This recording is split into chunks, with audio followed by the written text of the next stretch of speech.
সেইখানে হরিনাম শুনতে শুনতে উনি টলে পড়ে গেলেন। মানে ওনার যে বিধি ছিল আজকে মরবেন, সেটা উনি টলে পড়ে গেলেন।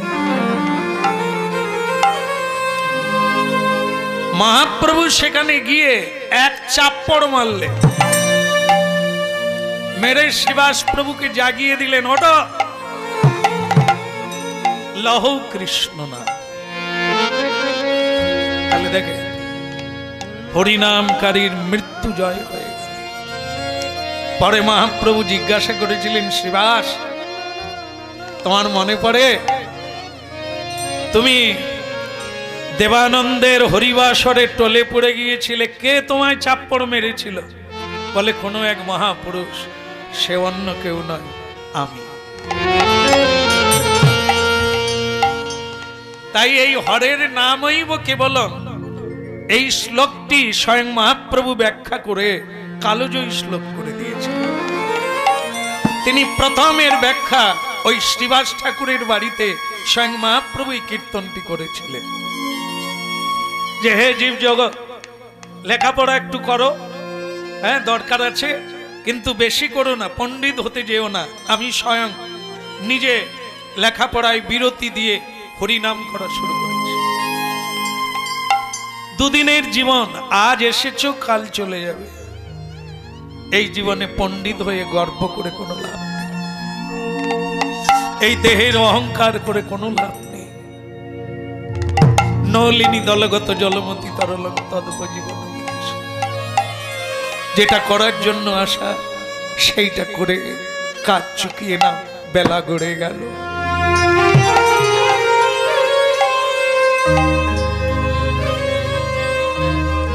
সেই শ্রীবাস প্রভু বলেছিলেন, প্রভু এই জন্য তিনি বলেছিলেন, আমার যদি এরকম 10টা ছেলেও মরে যায়।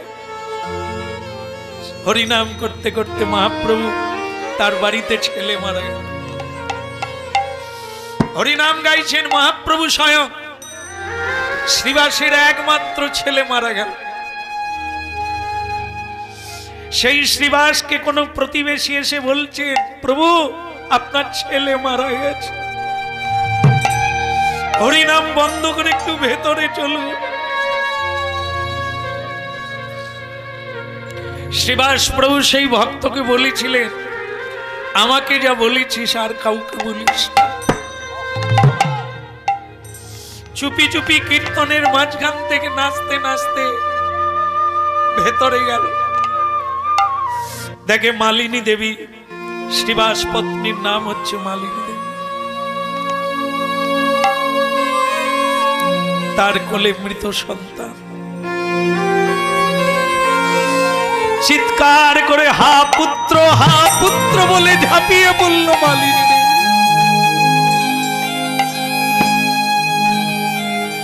স্বামী, এ তুমি কি নাম গাইছ? ছেলেটা মৃত্যুকালে একবার বাবাকে দেখতে পেল না।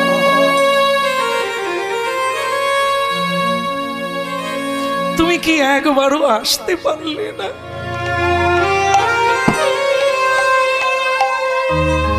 আর আমাদের মা বলার কেউ রইল না।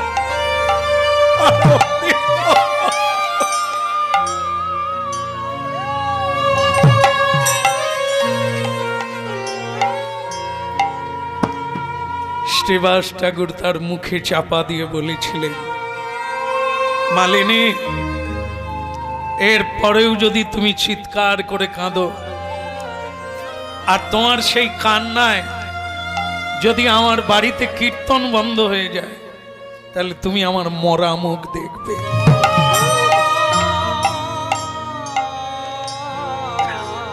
তুমি আমার মরা মুখ দেখবে।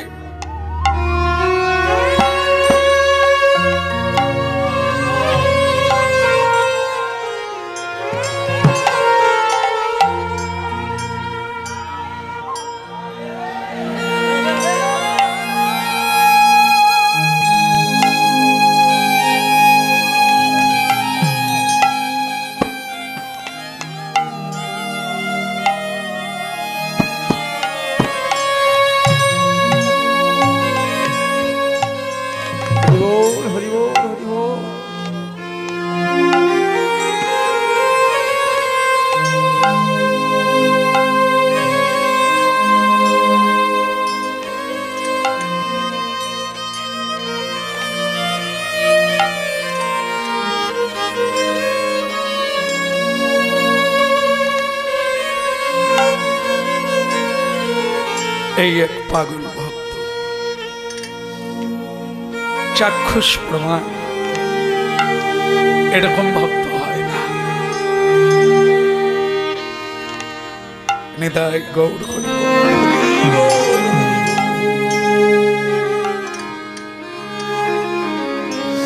এমন কোন তীর্থ নেই যে তীর্থে বৈষ্ণব সেবা দেয়।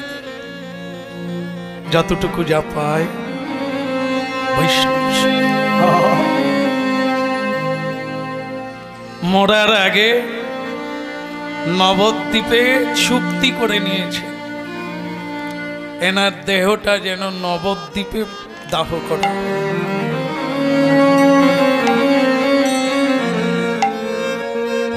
ধন্য আমাদের ভাগ্য, এই কীর্তন জীবনে বেঁচে থাকাকালীন এনার মতো মানুষকে দেখতে পেয়েছি।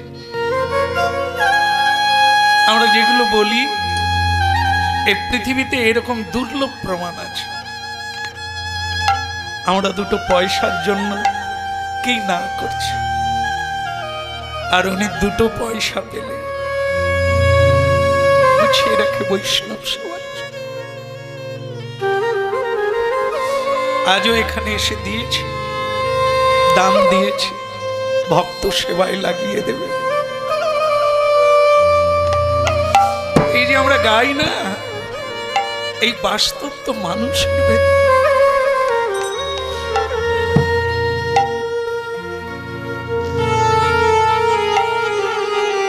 কে দিয়েছে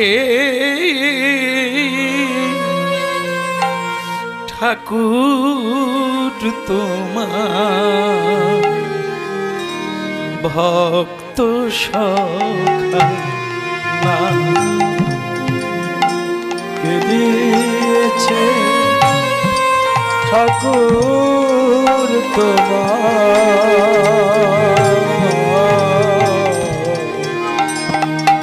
ভক্ত সখা? কে দিয়েছে ঠাকুর তোমার ভক্ত সখা? কে দিয়েছে ঠাকুর তোমার ভক্ত সখা?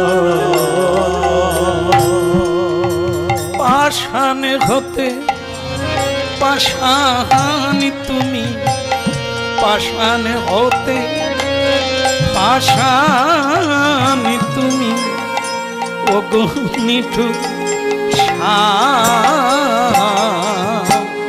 ভক্ত সখা।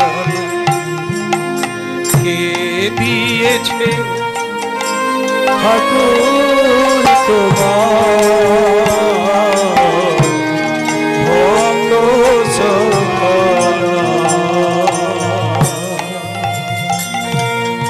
ভাবো, এই হরিনাম আমরা কবে গাইব? এইভাবে কবে আমরা গৌরাঙ্গের ভক্ত হব? যার একমাত্র ছেলে মরে গেল, আর তিনি বলছেন তোমার কান্নায় যদি আমার মহাপ্রভুর কীর্তন বন্ধ হয়ে যায়, তাহলে তুমি আমার মরা মুখ দেখবে।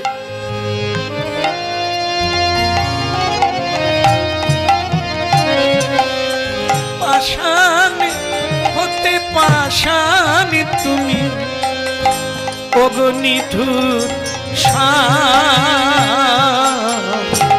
কৃষ্ণ সখা। ওই না পাষাণ হতে পাষাণ তুমি, খডসা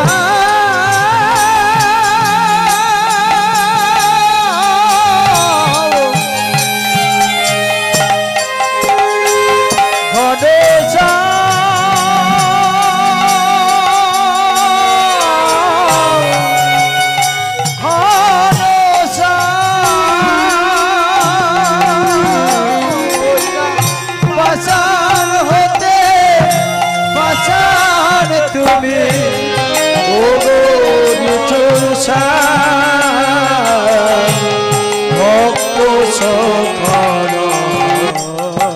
লোকে দিয়েছে ঠাকুর তোমার ভক্ত সখানা।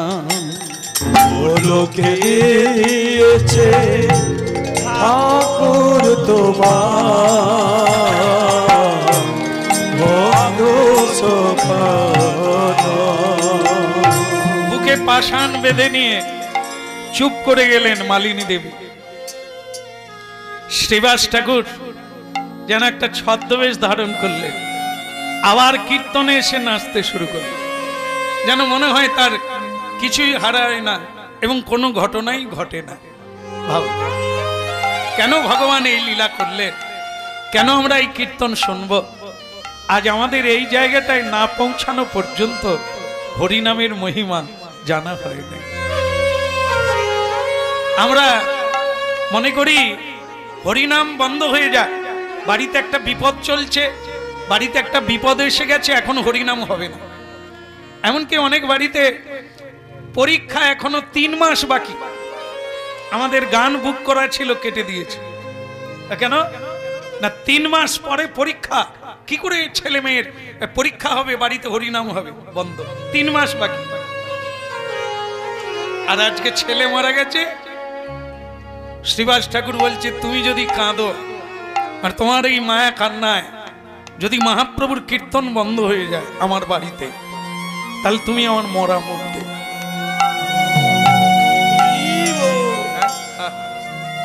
কি শিক্ষা মহাপ্রভু! এই জন্য গৃহস্থের শিক্ষা, এটা বৈরাগীর নয়, এটা বাবাজির নয়, এটা কোনো সন্ন্যাসীর জন্য বলেন, এটা গৃহে।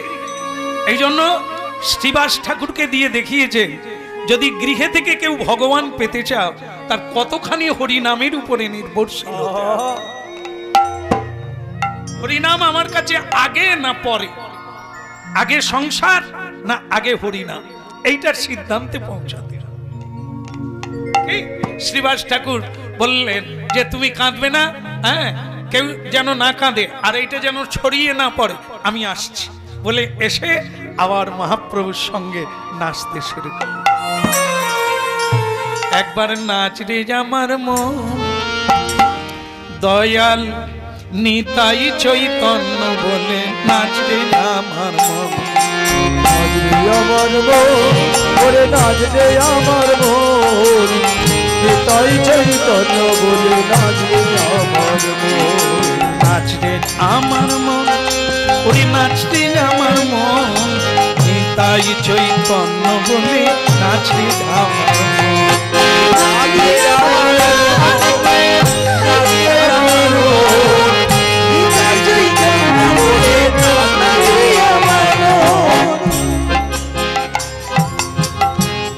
সকালে নেচেছিলেন, সকালে নেচেছিলেন, নাচটি আমার মন, নাচটি আমার মন, দয়াল নিতাই চৈতন্য বলি, নাচটি আমার মন।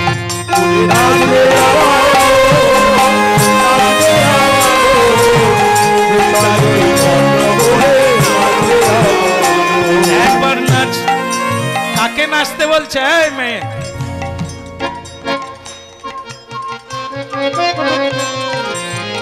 তাহলে মন নাচবে, আর যাদের মন নাচে না, সকালে দেখেছেন তো যারা ছিলেন, নাচতে বলছি, এদিকে নেচে নেচে মানুষ হদ্দ হয়ে যাচ্ছে, ঘাম ভাসিয়ে ফেলছে, আর 2-1 আছে দেখবে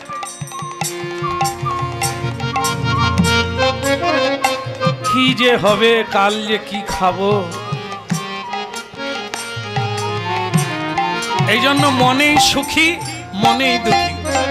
একবার নাচতে আমার মন, নাচতে আমার মন, দয়াল তাই চৈতন্য বলে, নাচতে আমার মন, নাচবে আমার মন, নাচবে আমার মন, নিতাই চৈতন্য বলে, নাচবে আমার মন, নাচতে আমার মন, নাচতে আমার মন, দয়াল নিতাই চৈতন্য বলে, নাচতে আমার ওরে নাচবে আমার মন, নাচবে আমার মন, নিতাই চৈতন্য বলে, নাচবে আমার মন। যাবে পাবে প্রেম ধন, কৃষ্ণ নামে রুচি হবে ঘুচিবে বন্ধন।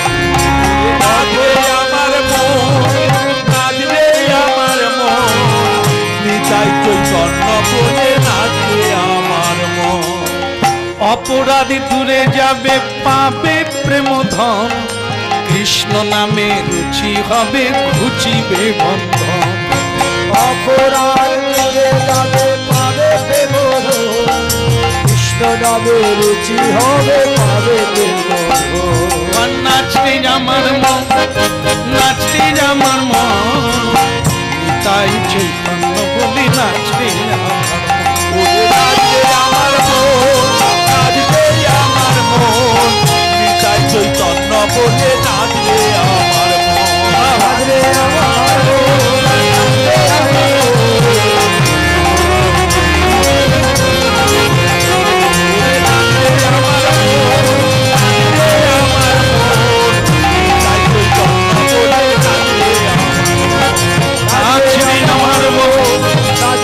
আমার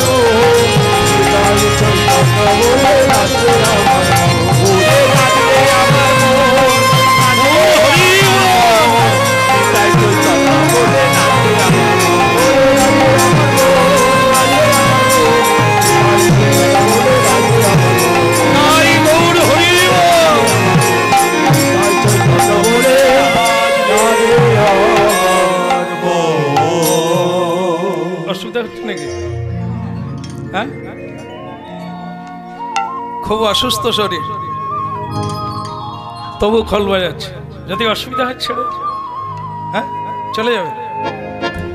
দেখলে হরিনাম করতে করতে প্রেশার বেড়ে গেছে। হ্যাঁ খুবই শরীর খারাপ, বলে দিয়েছি বায়না নিয়েছো আসতেই হবে, চাপে পড়ে চলে এসছে। কে অসুবিধা নেই তো? তাহলে নাচো একটু। নাচতে আমার মন, ওরে নাচতে আমার মন, নিতাই চৈতন্য বলে নাচতে ওরে নাচবে আমার মন, নাচবে আমার মন, নিতাই চৈতন্য বলে নাচবে আমার মন। ওর আজকে তরজা গাওয়ার কথা ছিল, ও তরজা ভালো গাইতে পারে। ওকে বলেছিলাম সকালে তুমি তরজা গাইবে, আমরা না দিই। তো ভগবানের কি দশা, অসুস্থ হয়ে গেল। তাই গাইয়ে নেবো, কোনো অসুবিধা নেই। হ্যাঁ ঠিক আছে। নাচতে আমার মন, রে নাচতে আমার মন, তাই চৈতন্য বলে নাচতে আমার মন। ওরে নাচবে আমার মন, নাচবে আমার মন, নিতাই চৈতন্য বলে নাচবে আমার মন। আমার মন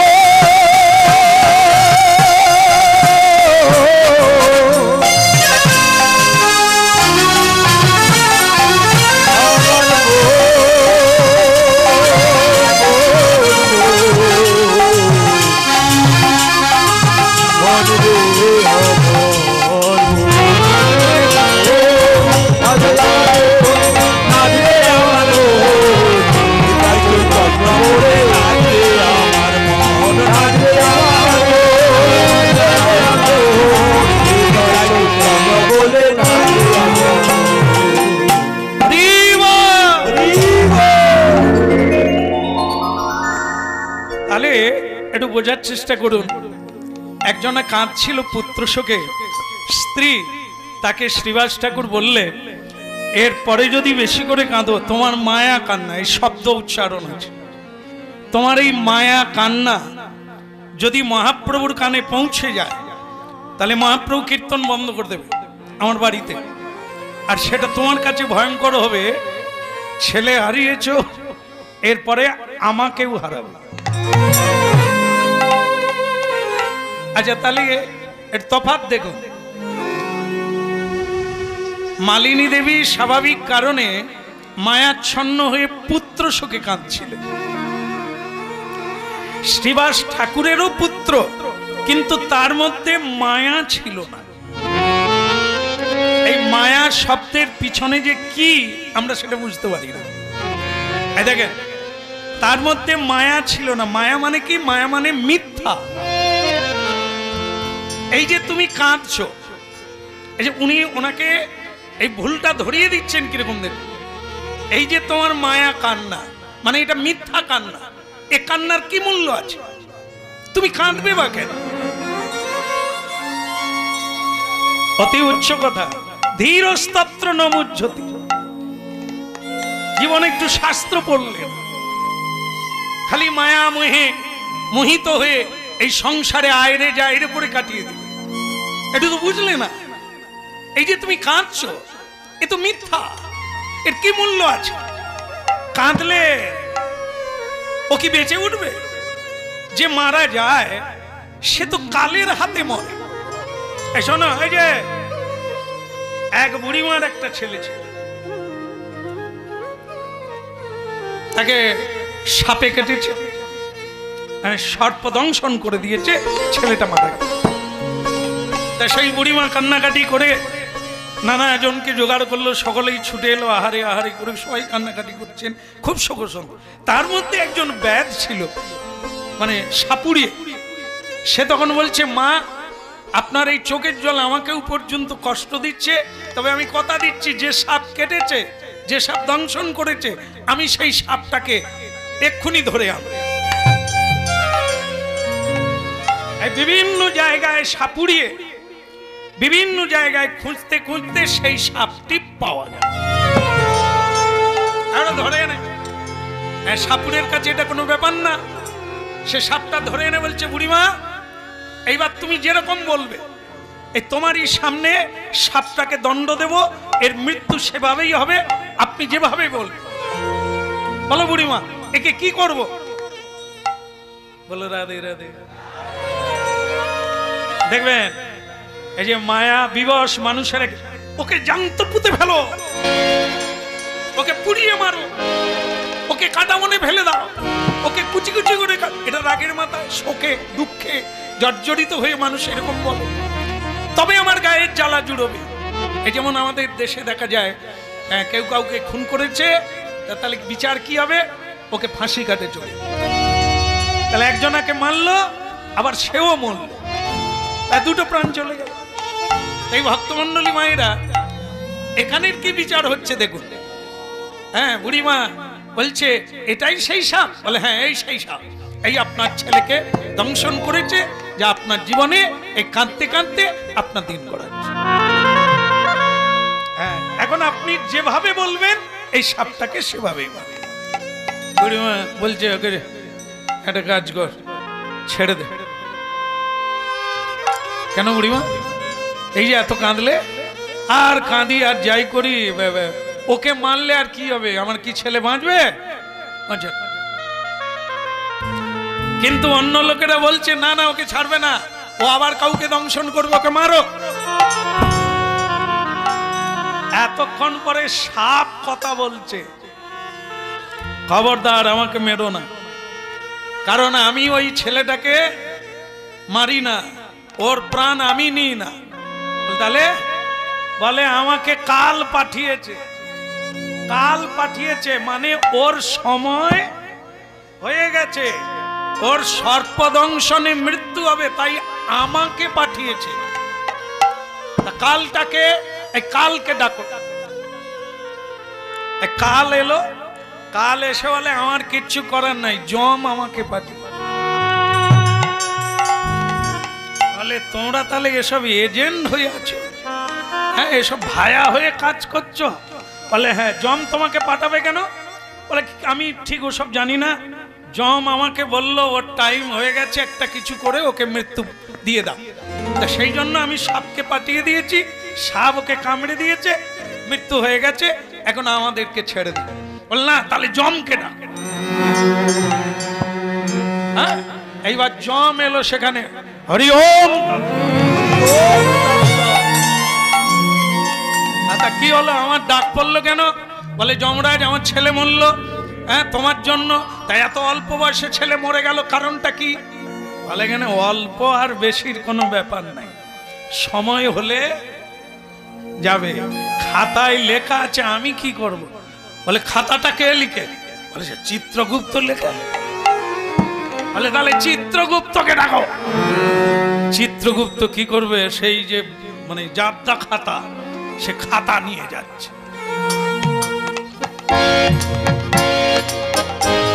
সে হেঁচকে হেঁচকে খাতা কাঁধে করে নিয়ে বলছে, কি করতে হবে বলে? বলে খাতা খুলে দেখো, এত তাড়াতাড়ি মরে গেল কেন? তখন খাতা খুলে চিত্রগুপ্ত বলল, ও আগের জন্মে অনেক সাপ মেরেছে, এই জন্য কাউকে মারলে আয়ুকাল নিজেরই কমে যায়, কারণ এবারে যাকে তুমি মারবে পরের বারে সেই তোমাকে। আমি কি করব, খাতায় লিখতে হয় প্রতিদিনের মানুষের হিসেব, তাই আমি লিখে রেখেছি, আমার কোনো দোষ নেই বাবু, বলুন আমি খাতা নিয়ে চলে যাই। তখন বুড়িমা বলে, এই জন্যই তো বলেছিলাম ওকে ছেড়ে দাও।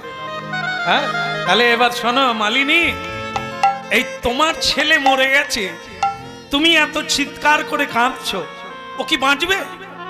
ওর জন্য তুমি দায়ী না আমি দায়ী? অন্য কেউ তো দায়ী নয়। তার সময় হয়েছে, এসেছিল, সময় হয়ে গেছে, চলে গেছে। এত সবে বিদায় গো। বলো রাধা মাধব কি। হ্যাঁ, কীর্তন শোনার পরেও কিন্তু অনেকে কাঁদবে, কেউ মরে গেলেও কাঁদবে, আবার মরার জন্যও কাঁদবে। ততদিন কাঁদবে, আমরা কাঁদবো ততদিন যতদিন আমরা এই মায়া পাশ না মুক্ত হতে পারব। আর এর একমাত্র রাস্তা হচ্ছে হরের নাম হইব। হরিনাম গাইলে চাল ডাল এসে যাবে, জামা কাপড় এসে যাবে, বড় লোক হয়ে যাবে, তা না। হরিনাম গাইলে চেতনার উন্নতি হবে, আর এই চেতনাটাই হলো এগিয়ে যাওয়ার পথ। তাই আজকে শ্রীবাস ঠাকুরের চেতনা এত দূরে চলে গেছে, অকারণ কেঁদে কি হবে? যার জিনিস তিনি কখন নেবেন কখন রাখবেন আমার তাতে কি যায়? এই জন্য হরিনামে এসে আবার নাচতে লাগলো। সুন্দর লালা সচির দুলালা নাচত শ্রী হরি কীর্তন। সুন্দর লালা সচির দুলালা নাচত শ্রী হরি কীর্তন। সুন্দর লালা সচির দুলালা নাচত শ্রী হরি কীর্তন। সুন্দর লালা সচির দুলালা নাচত শ্রী হরি কীর্তন। ভালে চন্দন তিলক মনোহর, ভালে চন্দন তিলক মনোহর। ভালে চন্দন তিলক মনোহর, ভালে চন্দন তিলক মনোহর। অলকা তিলকা অপলনমে সুন্দর লালা সচির দুলালা নাচত শ্রী হরি কীর্তন।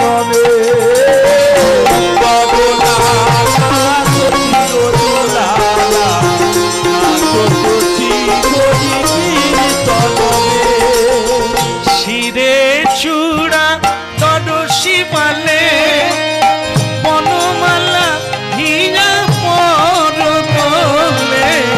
শিরে চূড়া তরসী মালে বনমালা হীরা পরদলে। রুনু ঝুনু নুপুর চরণ মে সুন্দর লালা সচির দুলালা নাচত শ্রী হরি কীর্তন। সুন্দর লালা সচির দুলালা নাচত শ্রী হরি কীর্তন। ভালে চন্দন তিলক মনোহর, ভালে চন্দন তিলক মনোহর। অলকা তিলক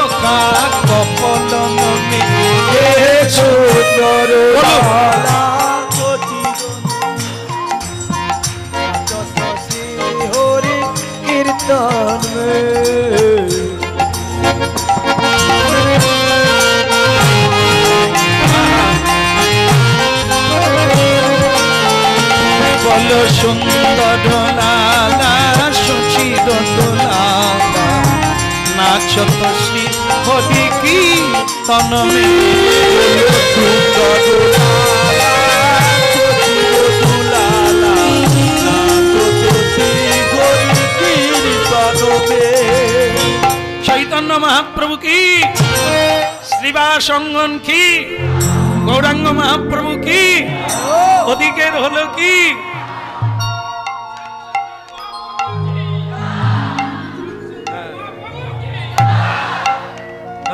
কাজ পায়নি। বলো রাধা মাধব কি?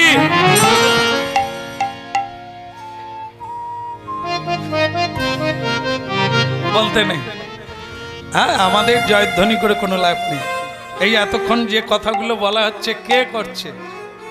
আমি কি করে ফেলেছি যে আমার জয় দিতে হবে?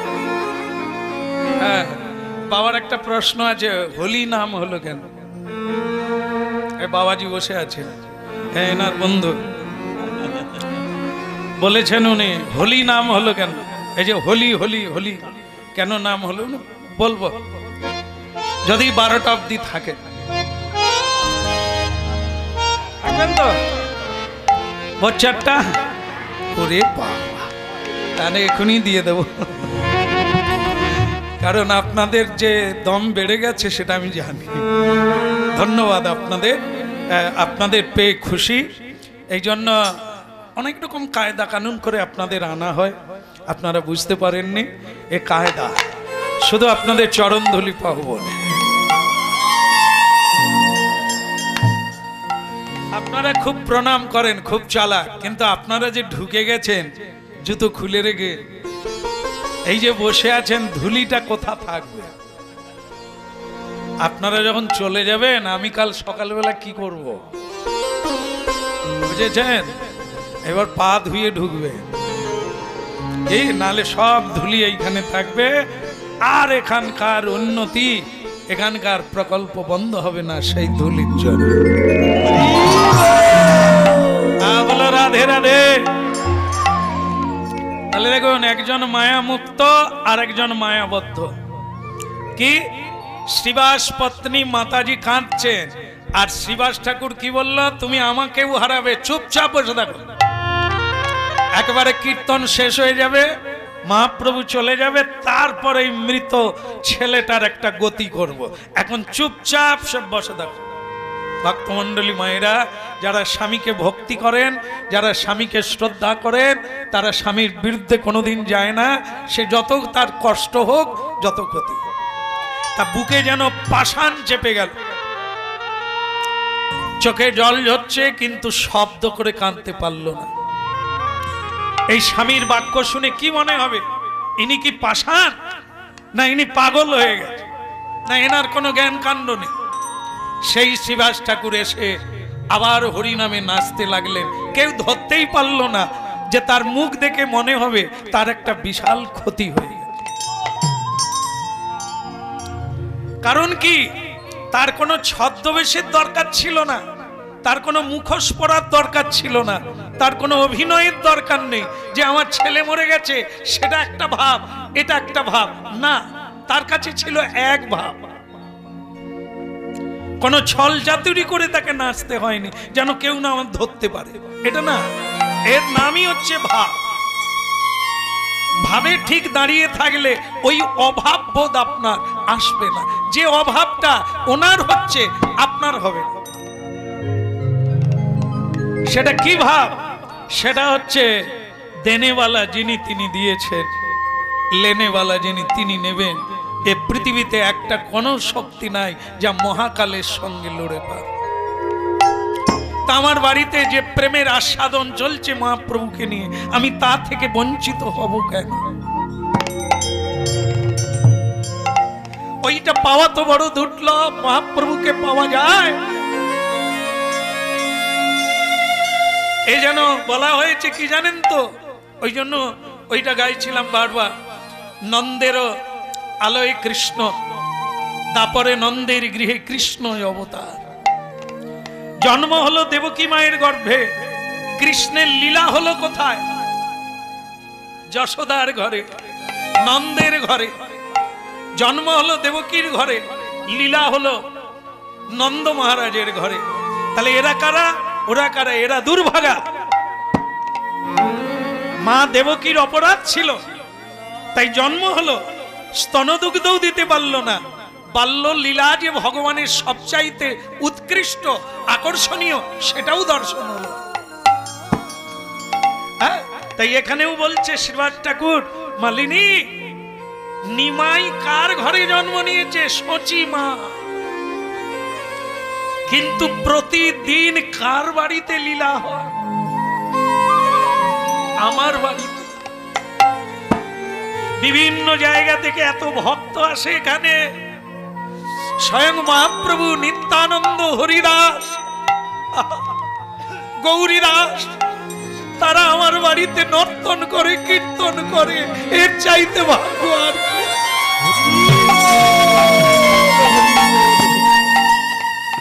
এ লীলা তো মহাপ্রভুর বাড়িতে হওয়ার কথা ছিল, কিন্তু আমার বাড়িতে কেন হলো? এইটা একটু ভাবো, কি হারালে আর কি পেলে? একজনা চাষি, গরিব মানুষ, সকালবেলা হাল করতে গেছে আর তার ছেলে মারা গেছে। স্ত্রী পাগলিনীর মতো হয়ে কাঁদছে, গ্রামের লোক এসেছে, সবাই এসেছে, কিন্তু চাষি আসে, নাগল ছেড়ে হাল ছেড়ে বাড়ি আসেন। তার স্ত্রী শেষে লোক পাঠালো, ওর বাবাকে একটু ডেকে দাও। গ্রামের লোকেরা গিয়ে বলল, তুমি কিছু শোনো না? কি? বলে, তোমার যে ছেলে মারা গেছে। আচ্ছা আচ্ছা, আর ঠিক আছে, আমি শুনেছি, ও নিয়ে ভাবতে হবে না, আপনার যে যার কাজে মত্ত হন, ও নিয়ে ভাবতে হবে। কি রে, তুই পাগল হয়ে গেলি নাকি? ওরে তো ছেলে মারা গেছে, তুই হাসছিস কি? বলে, শোনো, আমি আজ রাত্রিতে একটা স্বপ্ন দেখেছি। কি? আমি রাজা হয়েছি, মানে আমি রাজা হয়েছি, আর আমার 7টা ছেলে রাজকুমার। কেমন? তারপর সকালবেলা ঘুম ভেঙে গেল, হাল করতে চলে এলাম। এবার আপনারাই বলুন গ্রামবাসী, আমি কার জন্য কাঁদবো? একটা গরিবের ছেলে মরে গেছে তার জন্য, না 7টা পেয়েছি, 7টা ছেলে পেয়েছি, রাজা হয়েছি, আনন্দ করব তার জন্য? কোনটা?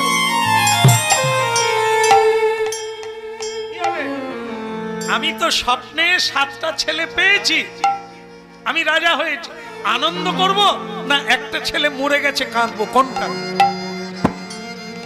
বলুন দেখি?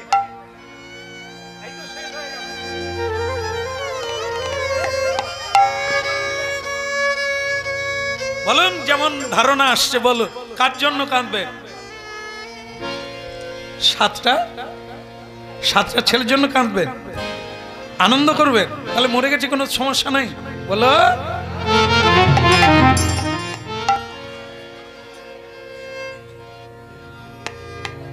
সাতটা পেয়েছে আনন্দ হবে, স্বপ্ন দেখছে আনন্দ হবে। বলো রাধে রাধে।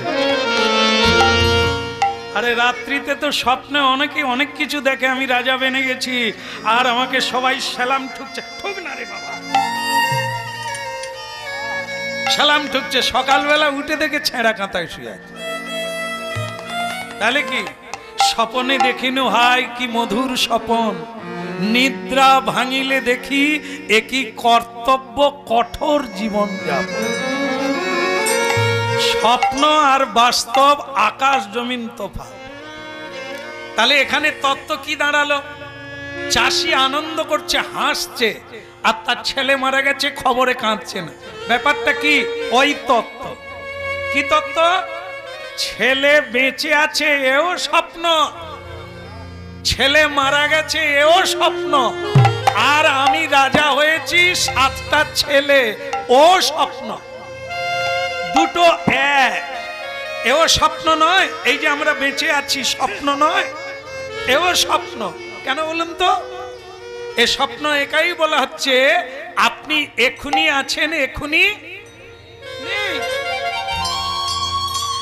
এই যে শরীরটা, এ তো স্বপ্নময়, এ সত্য নয়, মিথ্যা শরীর। এ আজ আছে, কাল থাকবে না, এর কোনো গ্যারেন্টি নেই। তাই স্বপ্ন আর এই বাস্তব একই। এ পৃথিবী স্বপ্নময়। গীতা পড়ুন, একবার পরিষ্কার বুঝতে পারবে। যেমন মনে করুন পুকুরে গিয়ে দাঁড়ালে কি দেখবে? পুকুর পাড়ে গিয়ে দাঁড়ালে আপনি আপনার ছবিটাকে কিভাবে দেখবেন? মাথাটা নিচের দিকে, সব গাছের মাথা নিচের দিকে, গোড়া। গীতা পড়বে। সংসার তত্ত্বটা কি? এ যা দেখছেন সব মিথ্যে। এই জলে যেমন ছায়া পড়ে, এ সংসারে ছায়া পড়েছে। এই জন্য একে বলে ছায়াবাজি প্রায়, মিছে মায়া প্রপঞ্চ। তাহলে সত্য কোনটা? যারা দেহ আর দেহিকে আলাদা করে দেখে। কৃষ্ণই সত্য, বাকি সব মিথ্যা। সেই তত্ত্বটা যেই জানবে তারই এমন। বলো গৌরাঙ্গ মহাপ্রভু কি। তাই আজকে শ্রীবাস প্রভুর কোনো মুখোশ পরার দরকার নেই, আনন্দে সে নাচতে লাগলেন। কিন্তু স্বয়ং ভগবান অন্তর্যামী, কি ঘটছে আর কি ঘটবে সবই তো জানেন তিনি। তাহলে শ্রীবাসের বাড়িতে কি হয়েছে তাকে বলতে হবে। স্বয়ং মহাপ্রভু জানতে পারলেন। কীর্তন বন্ধ করে বললেন, শ্রীবাস আগে প্রভু আমি নাচছি তো। বলে নাচতে হবে না, তুমি একটু দাঁড়া। তোমার বাড়িতে কি কিছু হয়েছে? না প্রভু, আপনি যার বাড়িতে, হরি নাম যার বাড়িতে, তার বাড়িতে অমঙ্গল কথা। হরি বল বলুন নিতাই। হরি বলো হরি বলো হরি বলো ভাই। ওই না হরি বলো হরি বলো হরি বলো ভাই। হরি বলো হরি বলো হরি বলো ভাই।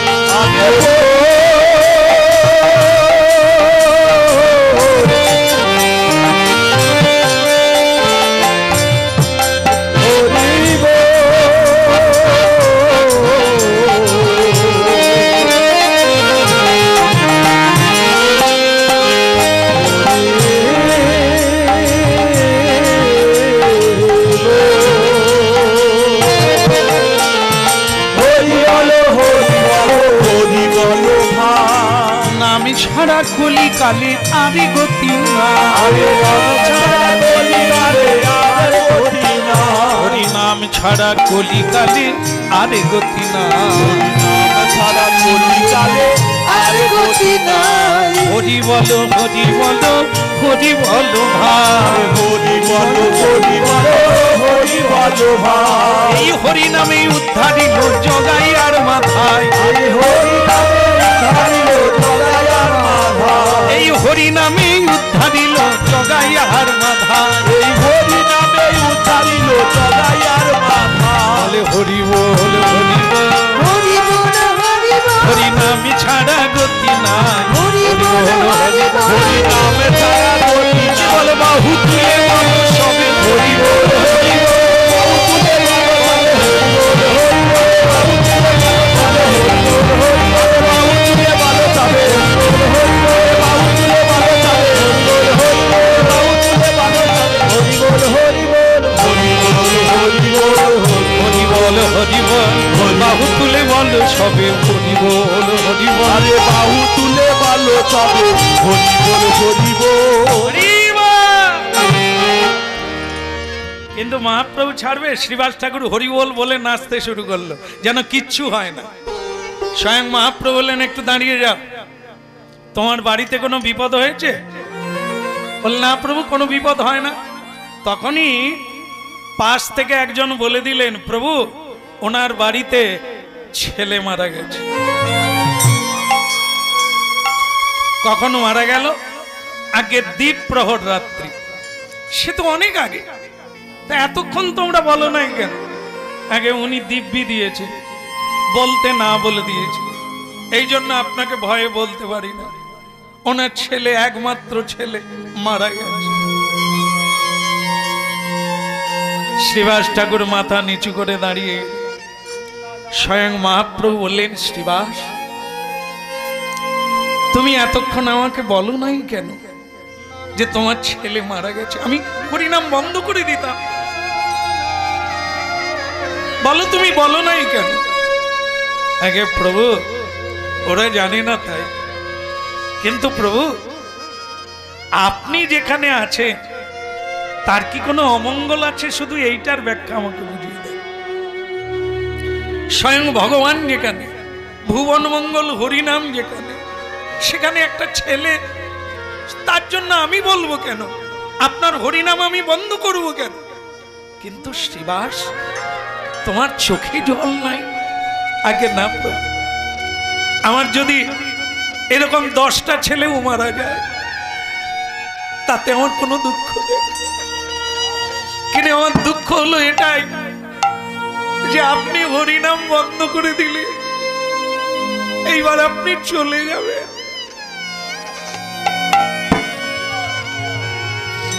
এটাই আমার জীবনে বড় ক্ষতি, আপনি চলে যাবেন। আপনার উপস্থিত, আপনার স্থায়িত্ব, আপনার থাকাটাই আমার জীবনে পরম প্রাপ্য। ঝাঁপ দিয়ে,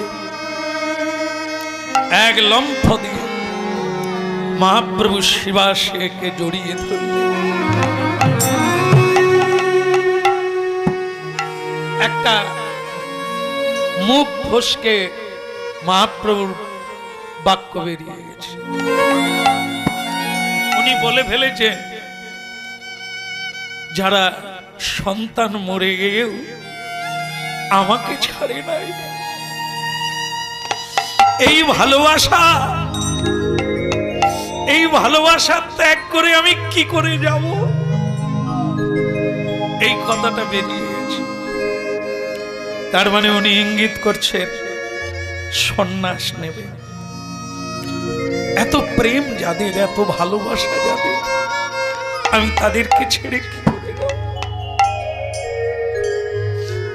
চলো আমি একটু শ্রীবাস ঠাকুরের ভেতরে যেতে চাই, আমি অন্তঃপুরে যেতে চাই, আমি তোমার মৃত পুত্রের বদন দেখতে চাই।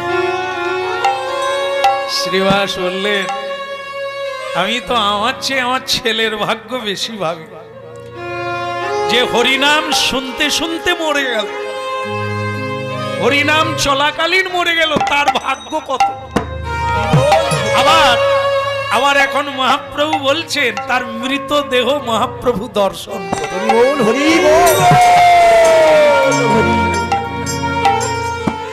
ধর লৌরে কিশোরীর প্রেম নিতাই ডাকে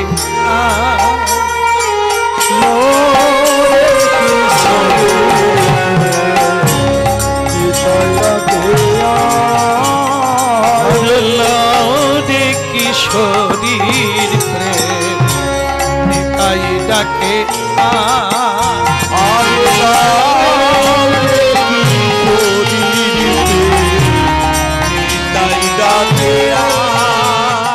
ওরে নিতাই ডাকে আয় আয় আমার, আমার গৌর ডাকে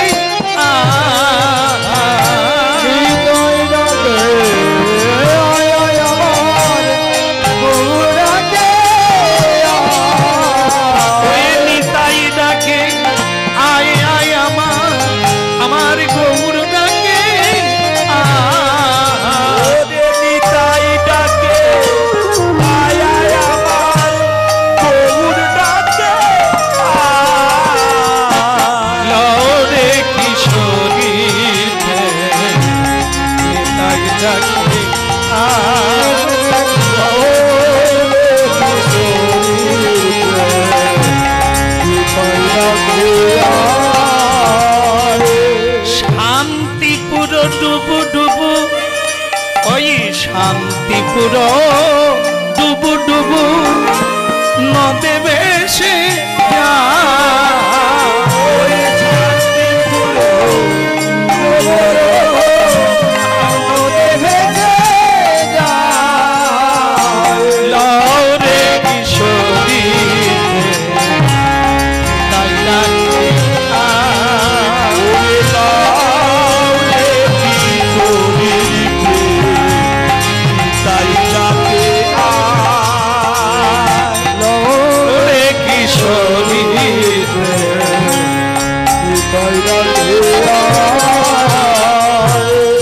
কলসি কলসি ঢালে তবু না ফুরায় প্রেম।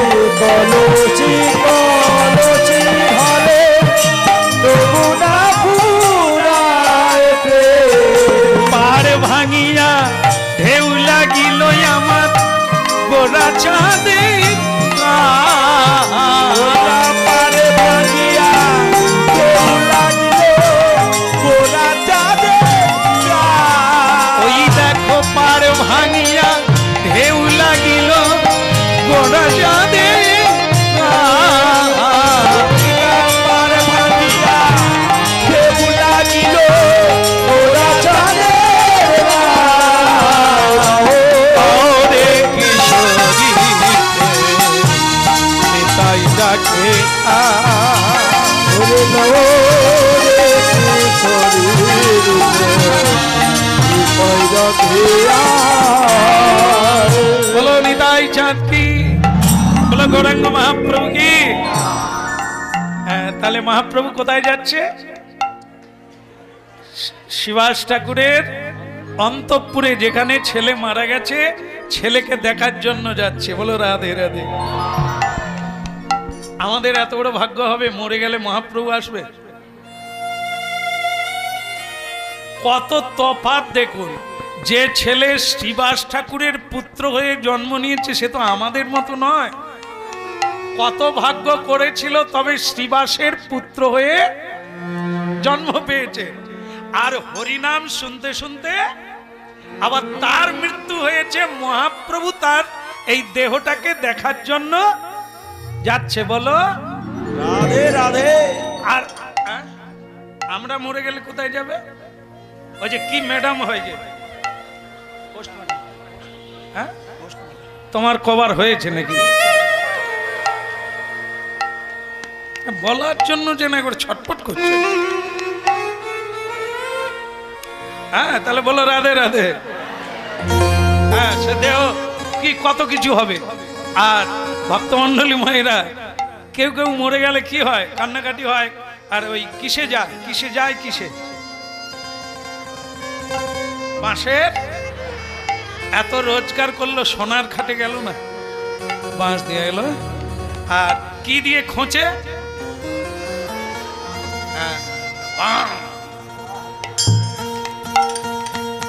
আমি যখন কীর্তন গাইতে যেতাম, জানো, কেউ মরে গেলে ছোটবেলা, তা আমি একটা লোকের উপরে আমার খুব রাগ থাকতো, যে যাদেরই মরে গেত সে যায়।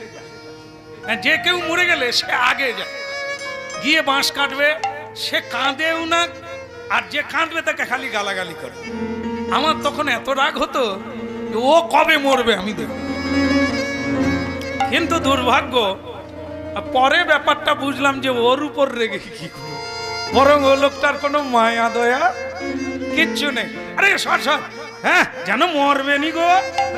দড়ি কথা আছে নি? যার স্বামী মারা গেছে, ছেলে মারা গেছে, এত কাঁদছে, এ তাকে গিয়ে গালাগালি করে, আহা তুই তো মরবি নি, কান্নার কি আছে। সে কিন্তু পরিবেশটাকে এমন করে দিত, সত্যি সত্যি কান্না বন্ধ হয়ে। হ্যাঁ, তো যাই হোক, সেসব দিকে যাব না। আমি যখন যেতাম ওই লোকটার, কেন বলে জানিস, তাহলে ওই লোকটার ওই বলতো, মানে ওই লোকটার কোনো রাগ ছিল, ওকে বাঁশ দিয়ে খুঁজবো। তো সে যে মরে গেল শ্মশানে, তাকে কিন্তু ওই বাঁশ দিয়ে খুঁজে তারপরে বললো রাগ মিটিয়ে নিয়েছি। আমি যাকে বাঁশ দিলে সে বলে গেল কি, সে থাকলে তো বলবে কাকে বাঁশ দিল। বাঁশ দিয়ে যে খুঁজলো সে তো আর, তবু মানুষের রাগ কিরকম দেখো, মরার পরেও বাঁশ দিয়ে। কিন্তু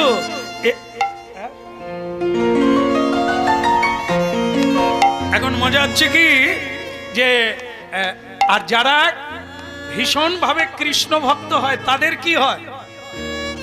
বাঁশ দিয়ে খোঁজে।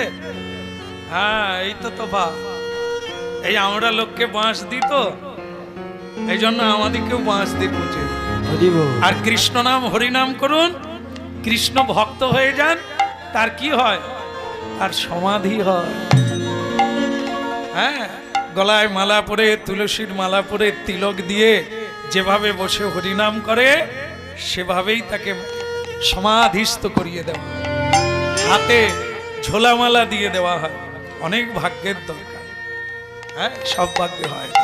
আজ মহাপ্রভু দেখতে যাচ্ছে, কে, কি সাধারণ ব্যাপার? হ্যাঁ, যার ঘরে জন্ম নিয়েছে সে কে? তার বাড়িতে স্বয়ং মহাপ্রভু প্রতিদিন কীর্তন করছে। এখন স্বয়ং মহাপ্রভু গিয়ে মালিনী দেবীকে বললেন, মা, মা। এই মা ডাকে মালিনী দেবীর কান্না ভেঙে পড়ল একবার। এই মা ডাকটা ওনার ভালো লাগলো না। উনি একটু আক্ষেপের সুরে বললেন, নিমাই, এ তোমার কোন ছল? আমাকে একটা ছেলে দিলে সে আমায় মা বলতো, সে আমায় জড়িয়ে ধরত, তুমি তাকে নিঠুর হয়ে কেড়ে নিলে। এখন আবার তুমি মা বলছো, এ তোমার কোন ছল?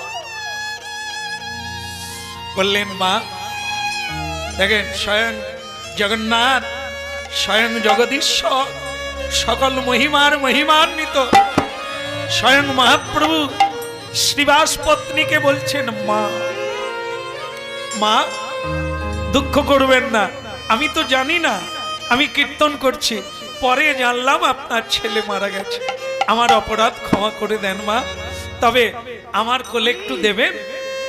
শ্রীবাস ঠাকুর বলছে, মালিনী, ওই জগৎটা ছেড়ে বেরাও, তুমি চিনতে পারলে না উনি কে? কার কাছে তুমি আক্ষেপ করছো? কাকে তুমি কি বলছো? এই জন্য সাধুরা বিয়ে করে না। তুমি এত জেনেও, এত শোনার পরেও মায়ার জগৎ থেকে বেরোতে পারছো না। কে চাইছে, কে এসেছে তোমার কাছে, তুমি একবার জানলে না উনি কে? বিশ্বের স্রষ্টা, যার ইচ্ছা ছাড়া ব্রহ্মা কিছু করতে পারে না, যিনি ব্রহ্মার জন্ম দিয়েছে, যিনি শিবের জন্ম দিয়েছে, যিনি সকল দেবতার জন্ম দিয়েছে, সেই জগন্নাথ জগদীশ্বর তোমার কাছে এসেছে, আর তুমি সাধারণ একটা মার অধিকার চাইছো। যাও, প্রণাম করো, প্রণাম করে ওকে প্রভুর কোলে দিয়ে দাও, যার ধন তাকে দিয়ে দাও। মালিনী দেবী কঠোর হলে বুক ফেটে যায়, তবু বুক ফাটে না। মহাপ্রভুর কোলে দিলেন মৃত সন্তানকে। এই তোমার ধন, তোমায় দিলাম, এই তোমার ঘরে আয়, আমি তোমায় দিলাম। প্রভু এইবার তুমি লহতারে, আমি তোমার ধন তোমায় দিলাম। প্রভু এইবার তুমি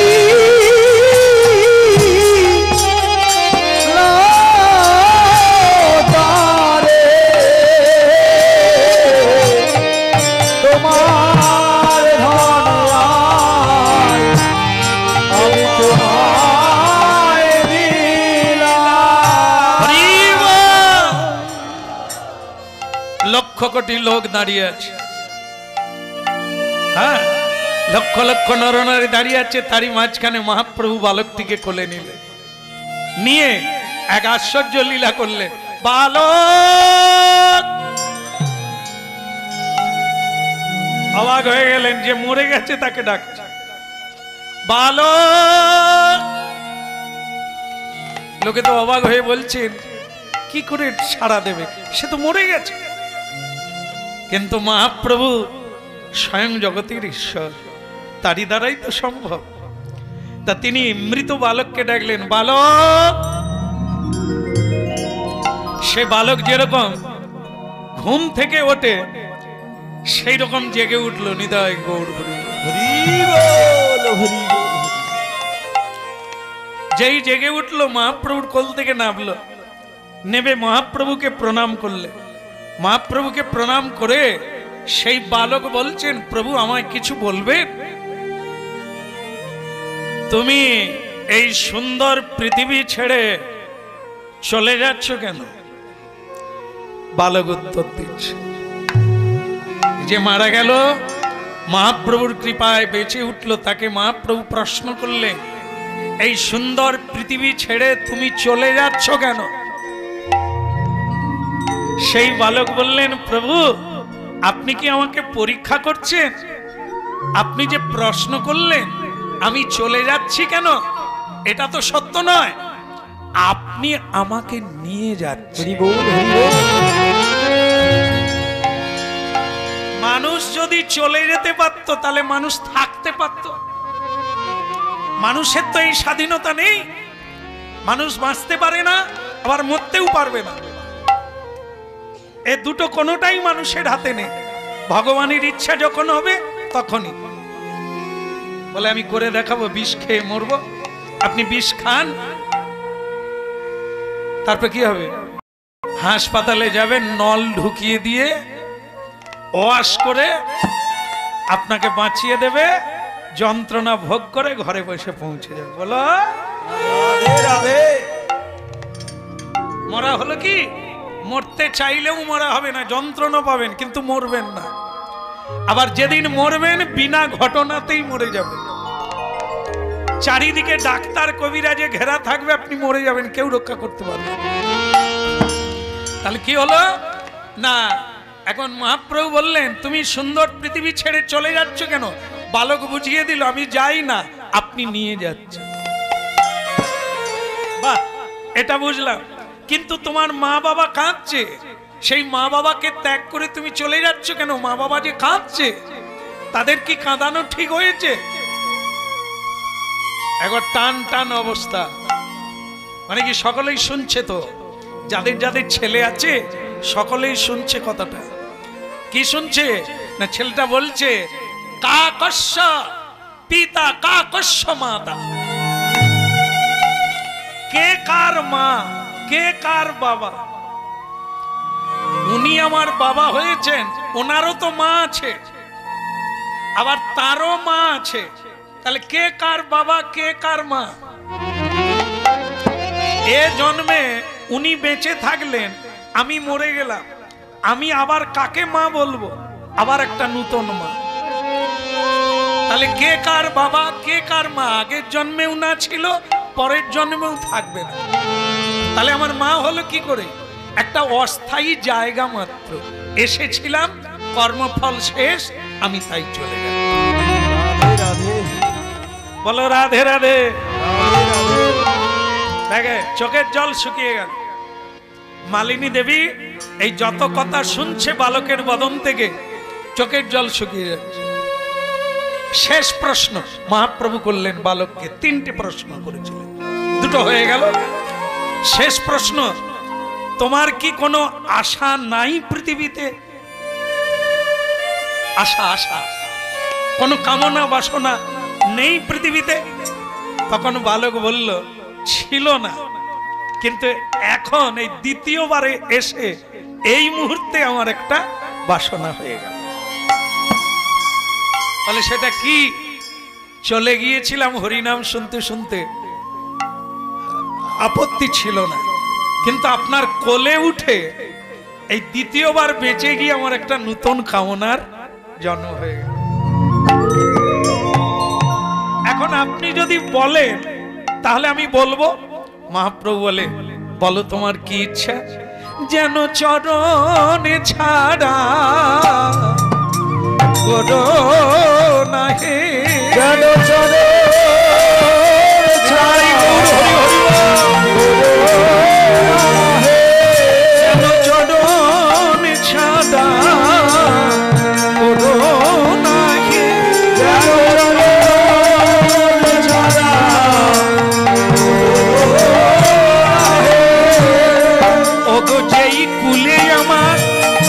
জনম হোক না জানো আমায় চরণ ছাড়া করুণা হে। আমার এই কুলে কেন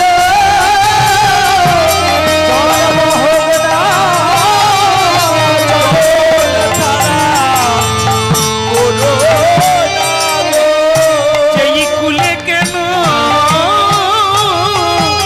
জনম হোক না জানো আমায় চরণে ছাড়া করুণা হে। ওই নদীর কুলে কেন জন্ম হবে না চরণ ছাড়া করুণা হে। যেন প্রাণ ভরে নাম গাইতে পারি প্রাণ ভরে নাম গাইতে পারি। আর গোবিন্দ দয়া বলে প্রাণ ভরে নাম গাইতে পারি। ওই না গোবিন্দ দয়া করো বলে বল সব সখীরা ওই রাঙা প্রাণ ভরে নাম গাইতে পারে। সব ছবিরা ওই রাম প্রাণ ভরে নাম গাইতে পারে। সব ছবিরা ওই রাম প্রাণ ভরে নাম গাইতে পারে। জানো চলো ছাড়া করুণা হে। বালক যেরকম মরে গিয়েছিল আবার সেরকম মরে গেল। শুধু তিনটে তত্ত্ব বলল, শ্রীবাস পত্নী মালিনী, আরো যত মায়েরা আরো যত লোকেরা কাঁদছিল, চোখের জল শুকিয়ে গেল।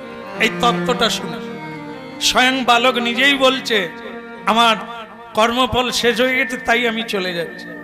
মা বাবার কোনো দোষ নাই, আমার মা বাবা কেউ নাই, আমার একা আসা একা যাওয়া।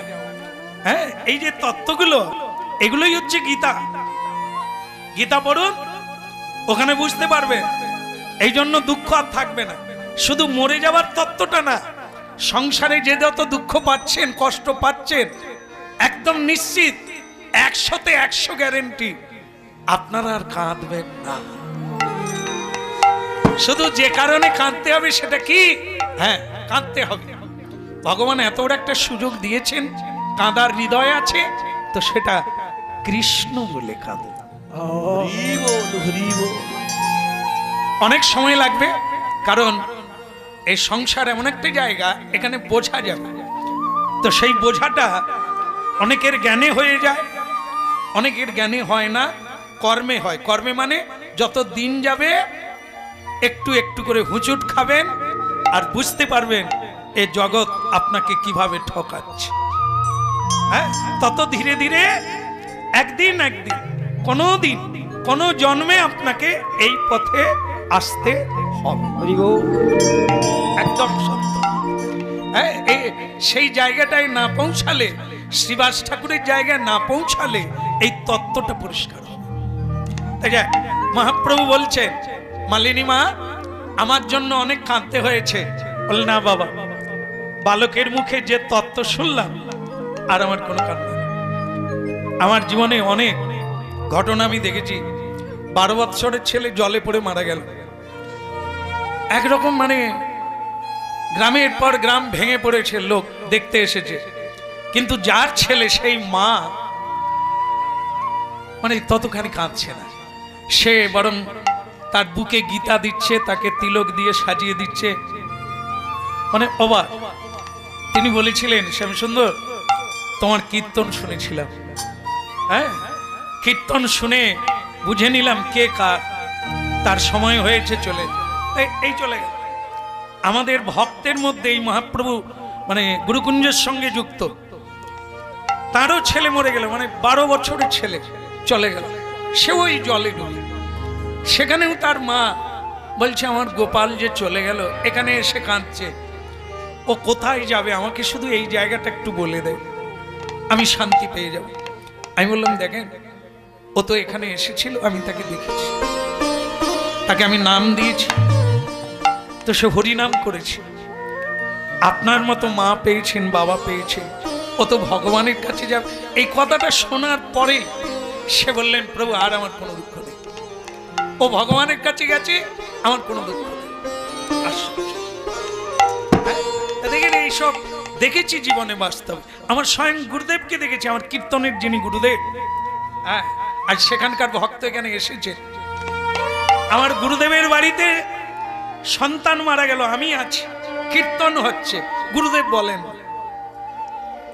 কীর্তনের শেষে বলছেন, শ্যামসুন্দর একটা ঘটনা ঘটে গেছে, তা তুমি সবাইকে একটু ম্যানেজ করো, আমি ওদিকটা একটু দেখি।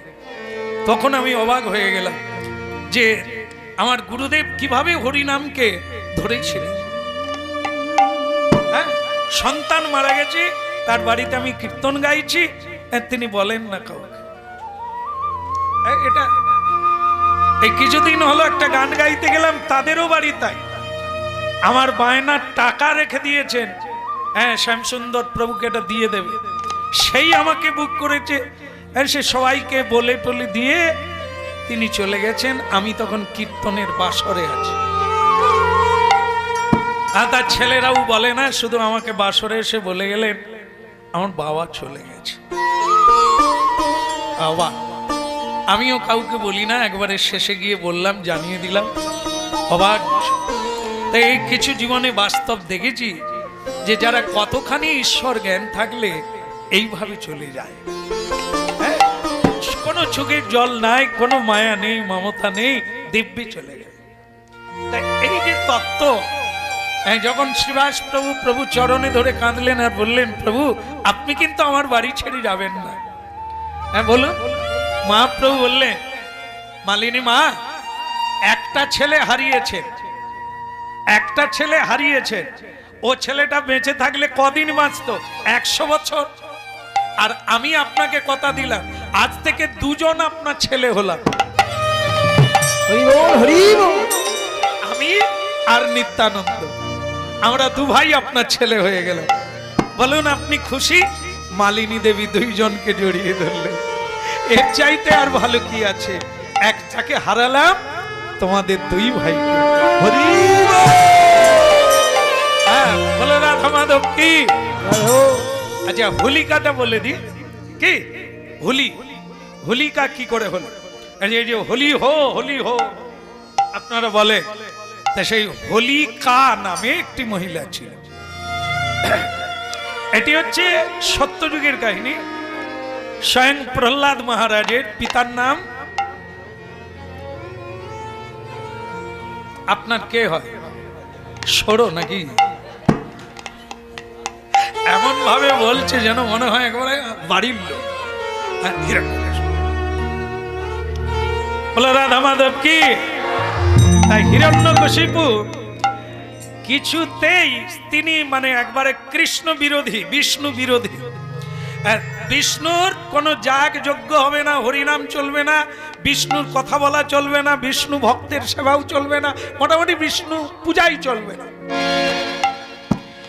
তিনি প্রহ্লাদ মহারাজ তার বাড়িতেই কৃষ্ণ ভক্ত রূপে জন্ম নিয়েছে।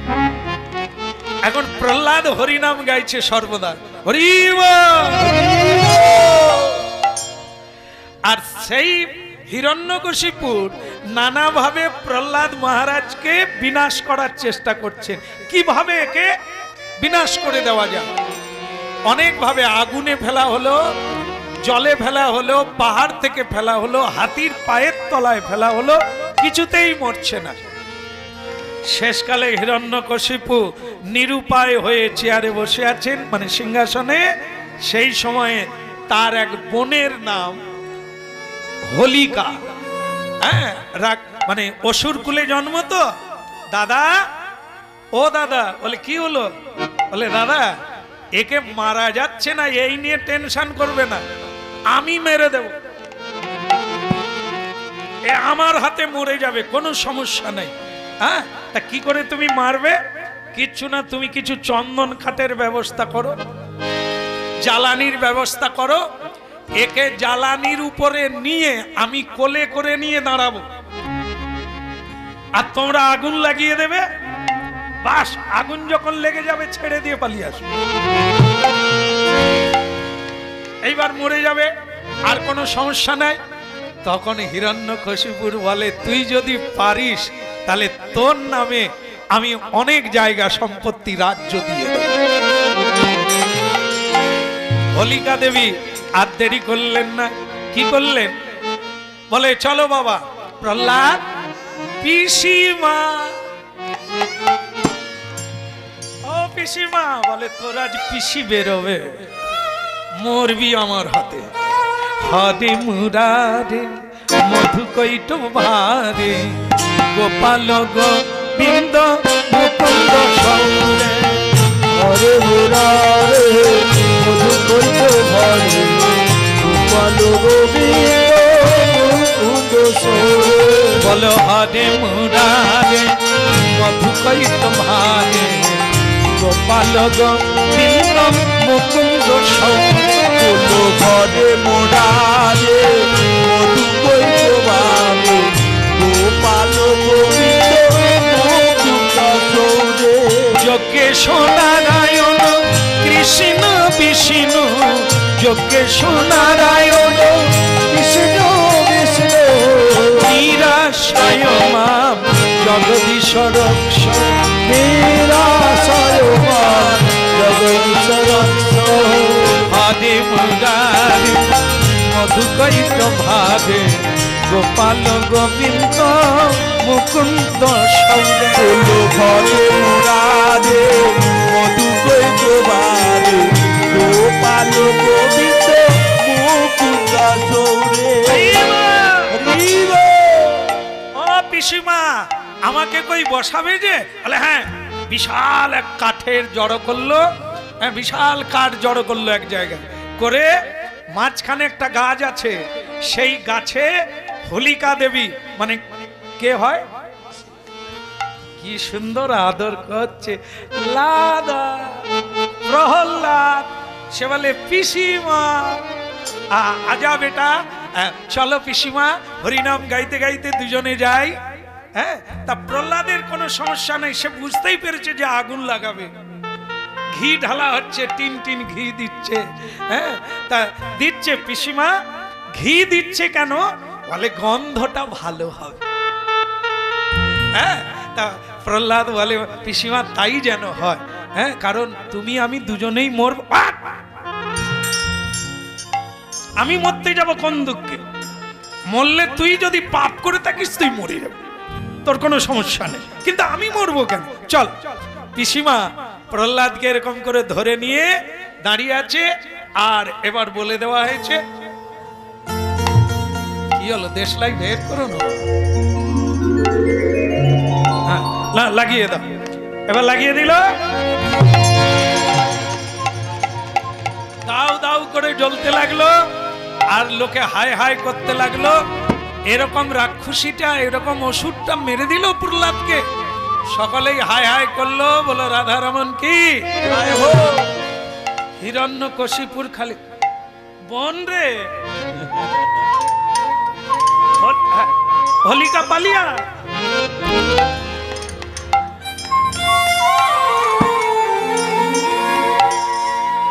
হোলিকা পালিয়া। এখন আমাদের হোলিকা ঠিক সেই সময় উঠে পড়ছে। হ্যাঁ, হিরণ্যকশিপুর খালি বলছে হোলিকা কোথায় গেলি রে? ওরে ও বোন কোথায়? বলে দাদা। বলে কি হলো? প্রহ্লাদ আমাকে ধরে রাখছে। আরে প্রহ্লাদ তোকে ধরে রাখ, তুই ওকে ছেড়ে দিয়ে পালিয়া। বলে আমি তো ছেড়ে দিয়েছি। প্রহ্লাদ খালি বলে পিসি গেলে দুজনে যাব, তুমি আমাকে ছেড়ে যেও না। বলে আমি কি করবো? বলে আরে তুই ওকে ছেড়ে দিয়ে পালিয়া। দুজনেই মরে গেল।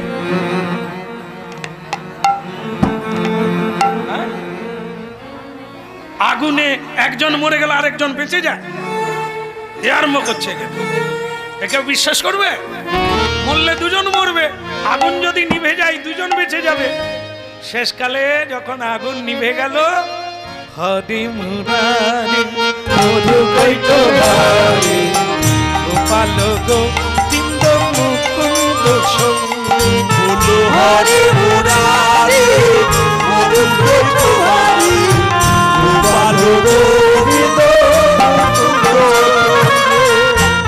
কেশু নারায়ণ কৃষ্ণ বিষ্ণু নিদাশয় মা জগদীশ্বর যোগেশ্বর নারায়ণ কৃষ্ণ বিষ্ণু নিরাশয় মা জগদীশ্বর হরে মুরারে মধু কৈত ভারে গোপাল গোবিন্দ মুকুন্দ হরে মুরারে মধু কৈত ভারে গোপাল গোবিন্দ মুরারে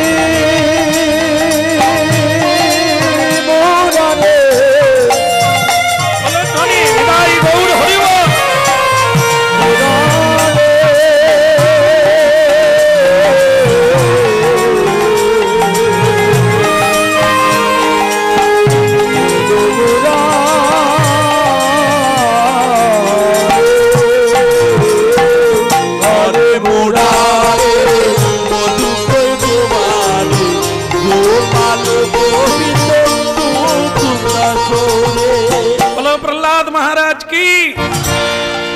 होलिका এই অসুর হোলিকা অসুরিকা হোলিকা মারা গেল সেই থেকে মঠ মন্দিরে গৃহস্থে এই নেড়া পোড়ানো হয় মানে চাঁচর বা অনেকে নেড়া বলে তা যে যাই বলু না কেন এই অশুভ শক্তি হোলিকাকে বলা হয়েছে অশুভ শক্তি সর্ব অশুভ শক্তি চলে যাবে তাই দোলের আগের দিন এটা মানে গৌর পূর্ণিমার আগের দিন এটা হয়ে থাকে এই জন্য এটা দর্শন করতে হয় আর এটা যোগদান করতে হয় সকলের জীবনের অশুভ শক্তি পোড়ানো হয়ে গেল সে পুড়ে মরুক এতে তাই প্রহ্লাদের যে শত্রু হোলিকা দেবী তিনি ওই আগুনে পুড়ে মরেছিলেন পোড়াতে গিয়ে নিজে পুড়ে গিয়েছিল তাই যারা ভক্তের পিছনে লাগে তারা এইরকম আগুনে পুড়ে মরে